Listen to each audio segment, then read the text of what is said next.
দেশের জন্য রাজ্যের তুলনায় বিভিন্ন ক্ষেত্রে ত্রিপুরা ফলাফল অনেকটা ভালো হলেও তাতে আত্মসন্তুষ্টির সুযোগ নেই।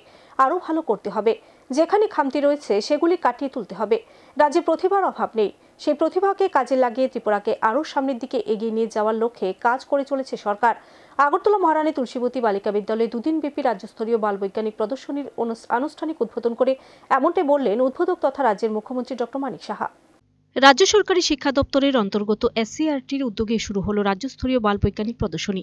বিদ্যালয় স্তরে শিশু কিশোরদের সহজাত কৌতূহল, প্রভৃতি, সৃজনশীলতা ও উদ্ভাবনের শক্তির বিকাশের জন্য গঠনমূলক মানসিক ক্ষেত্র প্রস্তুতিকরণের লক্ষ্যে বিজ্ঞান ও গণিত শিক্ষার বিকাশের জন্য প্রতি বছর অনুষ্ঠিত হয় প্রদর্শনী।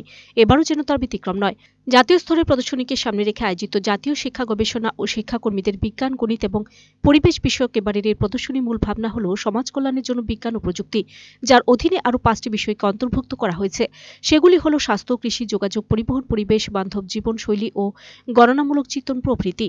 আগরতলা মহারানী তুলসীবতী বালিকা দ্বাদশ শ্রেণী বিদ্যালয়ে আয়োজিত এবারে 2 দিনের 51তম রাজ্যস্তরীয় বাল বৈজ্ঞানিক প্রদর্শনীর আনুষ্ঠানিক উদ্বোধন করলেন রাজ্যের মুখ্যমন্ত্রী ডক্টর মানিক সাহা।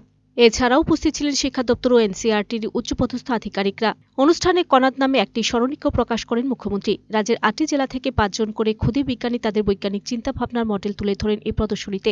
সেখান থেকে আগামী দিন জাতীয় স্তরের প্রতিযোগিতায় অংশ নেবেন মনোনীত ক্ষুদে বিজ্ঞানীরা।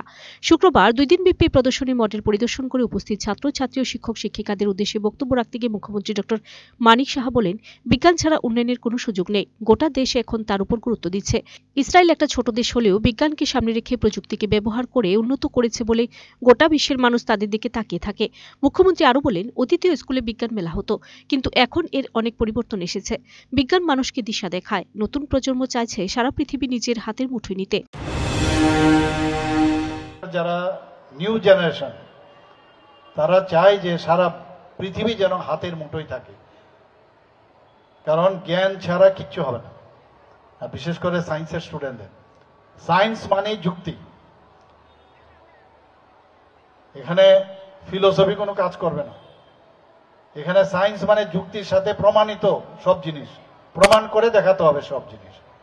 এতে বড় আর কি বিষয় থাকতে পারে? তার বেশিরভাগ লোকে এর জন্য সায়েন্সের দিকে যায়।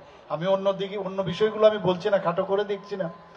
ফিজিক্স, কেমিস্ট্রি, ম্যাথ এবং বায়োলজি, এগুলো ভেরি ইম্পর্টেন্ট শরীরের মানে মানুষের সমাজ জীবনে। এবং যত বেশি ইনোভেটিভ হবে মানুষের সুযোগ সুবিধা, সেগুলো মানুষের জন্য আমরা করতে পারব। এবং আজকের যারা এখানে ক্ষুদে বিজ্ঞানিকরা এখানে এসছে, এমন কি হতে পারে ওরা কোনোদিন হয়তো বা আন্তর্জাতিক স্তরে ওরা পুরস্কার পেতে পারে। কে জানে আইনস্টাইন না হবে, এখান থেকে আচার্য জগদীশ চন্দ্র বোসও হতে পারে।